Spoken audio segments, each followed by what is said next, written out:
Hello and welcome back to Odds Now. It's time for our final group stage preview video of the European Championship. It's been a roller coaster, hasn't it? Been up and down, certainly on the betting front. We've had long spells of struggle followed by a little spate of winners. I think generally we've done okay. It's been a pretty tough tournament so far from a predictions perspective, I would say. A lot of upsets, but not necessarily the upsets you would have forecast. However, we seem to have just about come up on the right side of it so far, I'm pleased to say.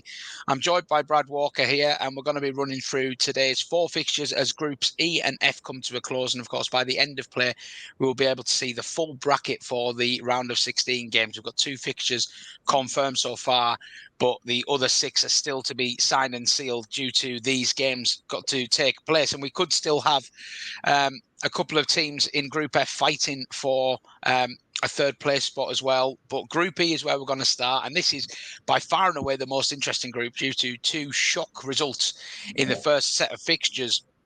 Before 2 more slightly predictable results in the second set of fixtures. It means everybody comes into this game week on 3 points. So everybody knows exactly what they have to do for in this game to progress. Now, Slovakia and Romania is the game we're going to take. There's been a little bit of talk about whether this game could end up being quite a boring draw, because a draw does actually suit both sides going through on 4 points. However, the way this draw has become really lopsided overnight with France ending up on the same side as Germany, Portugal and Spain, there is a severe benefit to topping this group. So, Brad, how do we see Slovakia, Romania panning out? 2 teams who would have been delighted if you told them they were going to be in this position at the start of the tournament. Yeah, like you said, it's by far the most exciting group. I think, well, we've only got 2 remaining, but out of the 6, I think it's in the most intriguing, given the fact that all 4 sides are on 3 points heading into their final games. Before I give my best bet at the end of this, I'll talk you through first the team news regarding Slovakia defender David Hanko, who suffered a hamstring injury against Ukraine last time out. It's still unclear whether he will feature. Of course, they have a massive boost to them if he is able to play tonight. The Slovakia manager Francesco Calzona has named unchanged 11s up until this point, so it'll be interesting to see if Hanko is available and if that run continues for them. Romania, at the time of recording at least, have no injury concerns, so they've got a full squad to choose from ahead of a massive game in Germany tonight. Like I said, all 4 sides are on 3 points, so it's all still to play for every single one of them in Group E. You touched on the surprise results at the start. When this group first kicked off, which over a week ago, 2 weeks ago now, Slovakia stunning Belgium with a 1-0 victory in their opening fixture. I think they rode their luck at times in that match, Slovakia, it's fair to say. Belgium, of course, having 2 goals ruled out. Romelu Lukaku unlucky. He's had 3 ruled out now this entire tournament already. Can't help but feel for him. But got to give them credit. They took the lead and they hung on to not just beat Belgium, but to secure a clean sheet. I think it's statistically, wasn't it, the biggest upset since the introduction of the FIFA rankings in 1992. So you've got to give them credit for that. And they'll be gutted, to be fair, not to have been in an even stronger position after their match against Ukraine, going 1-0 up before eventually losing 2-1 in the second game. But as you said, if you just said to them, look, you're going into your final game against Romania with a very strong chance of progressing, I'm sure they've snatched your hand off.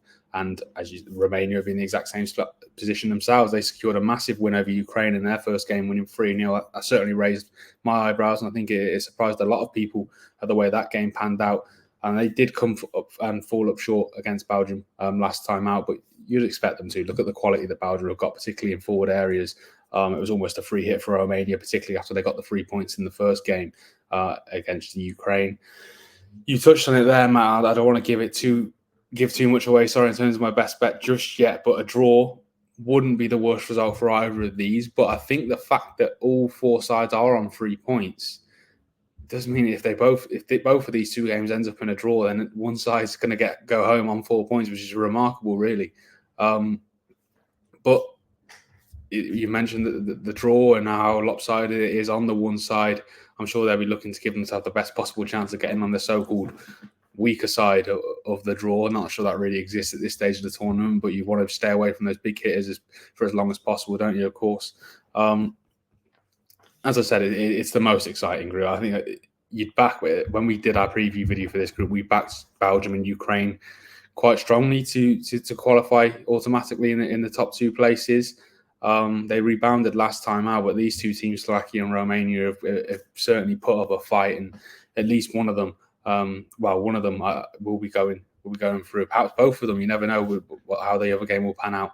But I am going to be backing this game to end in a draw, just for everything that you mentioned at the start there, Matt, when you were teeing this up. It comes in at 11-10 generally, so you're just getting just over even money for two sides who I think their strengths, you would say, are at the back, even though they did get those big wins in their first games. So I think they're much stronger at the back than they are going forward, and I do think this one is going to be quite a tight match. I don't think it's going to make for the most entertaining watch, but it'll probably be some 4-4 now for the way this tournament's gone. But I don't think it will make for the most entertainment watch. But if they can both finish on this group with 4 points, they've certainly given themselves a strong chance of progressing. So yeah, I'm going to go for a draw at 11-10 generally. All signs point to the draw. It's probably the shortest you will ever see a draw priced up in a game of football, but that's for obvious reasons as well, and that is the way Brad is looking at this game. The other game in this group, two teams who would have hoped to have had things tied up by now, but instead faced a very real prospect of one of them going home, Belgium and Ukraine. And this has potential to be a more entertaining affair, I think, because both teams do kind of need the win, really, to be sure that there is all kinds of permutations, of course, but with us expecting this game to finish a draw between Slovakia and Romania, it does kind of mean that the loser of Belgium and Ukraine would be going home. So shall we expect goals? Shall we expect entertainment? Brad, tell us that it's going to be an entertaining affair. Yeah, I'd like to think it would be. Like I said, we back both of these sides to be the top two in this group. It's not quite panned out that way, as I mentioned, just because of the strength of the other two sides that we just spoke about then. Before we talk about this game in more detail, it's got to be said, Ukraine will be hoping to have Vitaly Mykolenko, the Everton left back. I think he missed the first two matches with an ankle injury. And Belgium will be without winger Dodi Lukebakio after he's suspended, for picking up 2 yellow cards across the first 2 matches. Could see Arsenal's Leandro Trossard return to the lineup as a result of that. As I said, look, I think if anyone who watches football was going to predict this group at the offset, you'd be tipping Belgium to top it and fairly comfortably, but they're still not guaranteed to be in those knockouts now because of the way this group's been so, everyone beating everyone so far. They could easily find themselves on the plane home. I think that would be a surprise. I think I won't go on too deeply yet onto my best bet, but I do still think Belgium should be favourites for this match, and I think they are. And I think they should be praised as well for the way they bounced back against Romania. They were very dominant, created a lot of chances. Like I said, Lukaku, surprise, had another goal disallowed in that game. He was off by like a toenail, which is it's got to be frustrating for him. I'm sure he'll be desperate to break that streak tonight. Anyone that's been watching our videos regularly will know I backed Romelu Lukaku to be top scorer at Euro 2024, and it's been a really, really painful experience. I must say, not enjoyed a second of it, really. No, it's so frustrating. He's had 3 goals disallowed, and I don't think any other players scored 3 goals at all, haven't they, this tournament? I think there's a couple now, 4 or 5 who have scored twice, but off the top of my head, I can't think of anyone that scored 3, so he must be really kicking himself. And 2 of those goals, like I said, he was so close on the offside one, and the second goal against Slovakia, I personally think that was harsh to rule it out. It brushed the belt. I can't remember which player it was, brushed his fingers. He had no intent to handle the ball there, but that's football. Yeah, Lewis Openda it was. It was very controversial, but I'm not bitter at all, obviously. I think we both backed him, so we're both kicking ourselves a little bit as well for that. But moving on to Ukraine, they were, like I said, strongly back to qualify. I think if you look at their players, they've got a few recognisable names, like Zinchenko, of course, we've been used to seeing in the Premier League now for years with Manchester City and Arsenal. Artem Dovbyk, Stankov as well, both at Girona. There's some very good players in that side, and they were on top against Romania, to be fair, up until that Romania got their first goal as a result of a mistake from Andrei Lunin in the net, and they just didn't get going after that. It seemed to panic, lose their heads a bit, and they eventually lose 3-0. But again, you don't have to speak about we all know, about the quality and the character of this Ukrainian side. You have to look at their run in qualifying, the amount of times they came from behind in the playoffs, in the semi-finals and the playoff final. I think to secure a place in Germany, they did the same last week against Slovakia, 1-0 down, scored 2 goals to eventually come out on top with a 2-1 win. I think there was a goal in the 80th minute from Roman Yaremchuk to secure the 3 points there. Vital. If they hadn't won that game there, they really would have been up against it. I think they would have had to have beaten Belgium to give themselves any chance of going through. And of course, a win today will certainly help them out. If they can get 3 points here, then they've really done themselves a favour there. But I just think the attacking players of Belgium will be too much for them. Like I said, a loss for either would be a disaster, and I do think that attacking quality up top for Belgium will be the tipping point, and I expect them to come out on top. But I do think that the Ukraine will get on the score sheet. Belgium, I think when we previewed them, Matt, we've always had questions around in defensive areas.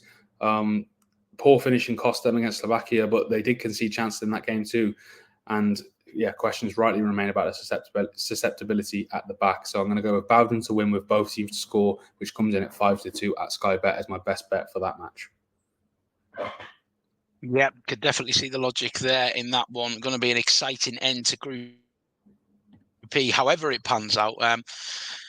Same applies for Group F, really. We have got group winners already sealed in the form of Portugal, who are already into the last 16 quite comfortably. But it looks to be between the Czech Republic and Turkey for second place. They're squaring off tonight. Czech Republic actually come into this game level with Georgia on 1 point after their clash last time out, and that was a game that the Czech Republic should have won. They dominated it in terms of chances, in terms of possession. Georgia scoring a penalty with their only effort of the first half. Very frustrating result for them, and it now means that they need a victory over Turkey, or they face the very real possibility of exiting the competition, which is, for a team with so much ability, would be a real shame. But it's a very real possibility. This is an interesting game. Turkey were excellent in their first game against Georgia. Did give up a few chances, but scored some wonderful goals going forward. They were outclassed, I think it's fair to say, against Portugal on match day 2. But what we've seen on both occasions, Turkey have a vociferous support in Germany. It basically becomes a home stadium, it seems, when they play. So the Czechs are up against it. They need a result, and it's difficult to say whether they're going to have enough to get it. What do you think? What do you make of this one, Brad? Yeah, I agree, Matt. And they will have been severely hampered by an injury to Patrick Schick in their last game. He sustained a calf injury in the 1-1 draw with Georgia. Now he's a major doubt for tonight, and that will be a major blow for them. Like you said, they need to win here really if they're to stand a chance of getting into the knockouts. Whereas Turkey themselves only need a point after their win. They're already on 3 points now. A point should be enough to see them qualify for the knockout stages of a major tournament for the first time in 16 years. I think Euro 2008 was the last time that they managed that. They will be concerned by the amount of chances they conceded against Portugal, though. But in attacking areas, they'll be boosted by the potential return of Arda Güler to the lineup after an injury prevented him from starting against Portugal. I think he came on later in the game, but I think there was concern over his fitness to last the full 90, so he started on the bench. Turkey will be without centre-back Samet Akadin, who scored that almost comical own goal against Portugal. He came off late in that game, so he could miss out here. And I looked at this game, I was looking at the position they're both in. Like I said, Turkey on 3 points, Czech Republic on 1, needing a win, but they probably will be without Patrick Schick. Turkey, in the meantime, only need to draw themselves, and that made lead to me thinking, that perhaps another draw could be on the cards in this one. Czech Republic have experienced a mixed bag in front of goal so far this tournament. They managed 0.43 expected goals in their opening match against Portugal, but they did bounce back with an overwhelming 3.07 expected goals against Georgia. Like you said, they were very, very unlucky not to come out on the winning side in that one. But again, the absence of Schick, I think, will be a huge loss in the timing of it. Probably couldn't have been even worse in a game where they, as I touched on, they desperately need to win. Having said that, with all that combined, I just think a draw makes sense here. I think you get good value at 23-10 generally across the board. Turkey, they'll snatch a hand off for that. Czech Republic, no, it's not going to be enough. I think it'll certainly be an interesting game to watch. But I'm going to back the draw at 23-10. Frustrating draw, possibly again on the cards then for Czech Republic, according to Brad. The last game of the group stage that we will be previewing it's not a nothing game. It may feel like a nothing game based on what we've just said, but Georgia do actually still have a chance of progression. They only have the small task of beating Portugal. It may be a heavily rotated Portugal side, it should be said, because they are already safely through. So the rotation, will it have an impact? Well, it depends how you view that, really, because Cristiano Ronaldo, if he was to have a rest, would likely be replaced by Gonçalo Ramos. There's some fabulous players on the fringes of this Portuguese side, including Conceição, the goal scorer in their first game against Czech Republic. So the lads coming in are still going to be of a very high quality, and that's even if they do choose to rotate in the first place. Not every team has opted to rotate, have they, in this tournament? There is a little bit to be said for momentum and keeping things going. Georgia have shown themselves to be capable. They have a very good counter-attacking threat in Mikotadze up front. They have a man with 2 goals to his name, albeit 1 penalty, so he knows where the back of the net is. I suppose Kvaratskhelia will be a little bit upset with his lack of impact on proceedings thus far, but there's no better night than tonight to turn up, really. How do we see this one going, Brad? Yeah, on Kvaratskhelia, I think watching the games, I think he's been trying too hard across the first 2 games personally for Georgia, and hopefully for his sake he'll want that to change tonight. They do have a full squad to choose from ahead of the game at the time of recording. No injury concerns for Georgia. Portugal don't have injury concerns, but they will be without winger Rafael Leao, who was suspended after receiving 2 yellow cards across the first 2 matches. Both of them were for simulation as well, which will have been disappointing. Such an unavoidable suspension. Sorry, but he's paid he's done the crime. Now he's going to pay the time in this game. I think if you offered Georgia going into their 3rd and final match the opportunity to still progress, they would have snatched both your hands off at that. This is their first major tournament. Many people were back, and I think we even touched on our video, Matt, that they possibly might not get a point, maybe not even get a goal.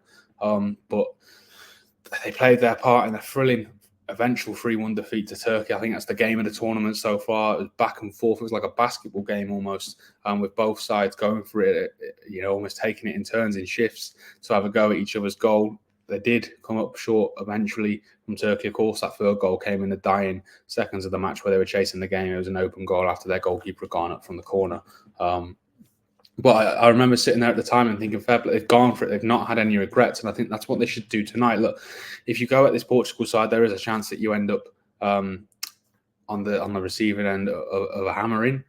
But I think if you look at some of the across the games in these final round of group stage fixtures, Scotland comes to mind, where they just didn't go for it.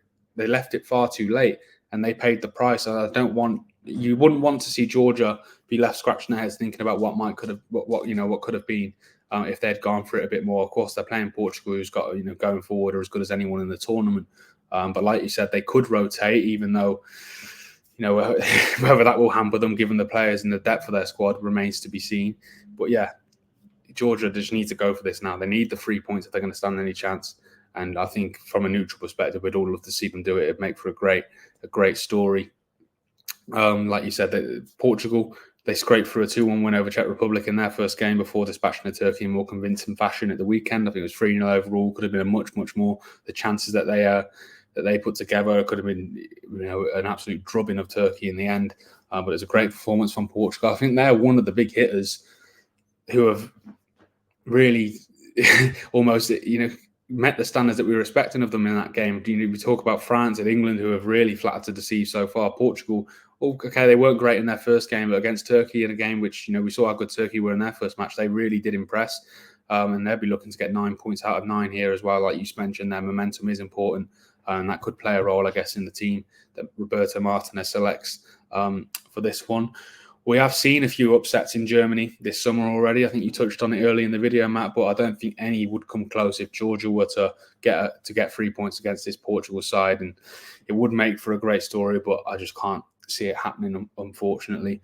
They did impress against Turkey, as we touched upon. They managed 2.19 expected goals in that game, but they did struggle against the Czech Republic, who were a much more robust, stronger side defensively, managing just over 1 expected goals compared to the Czech Republic's 3.16. And if Czech Republic are doing that to them, it does make you wonder what Portugal could do particularly if they do go on to name a strong side, which we know they would when you look at their squad.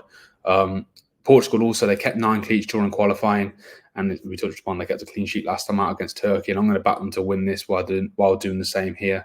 Even with a heavily rotated side, I just think they'll have too much for Georgia, unfortunately. I'd love to see Georgia get something, but I can't see it. So I'm going to go with Portugal to win 2-0 at 13-10 with BetVictor.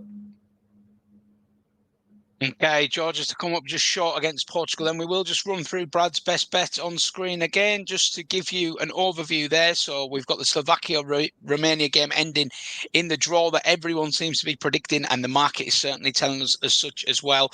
Just a shade of odds on now at 11-10 at time of speaking. Could easily go off odds on the way it's going. Belgium to win against Ukraine with both teams to score, which is 5-2, could be the game to watch out of today's matches, you would suggest.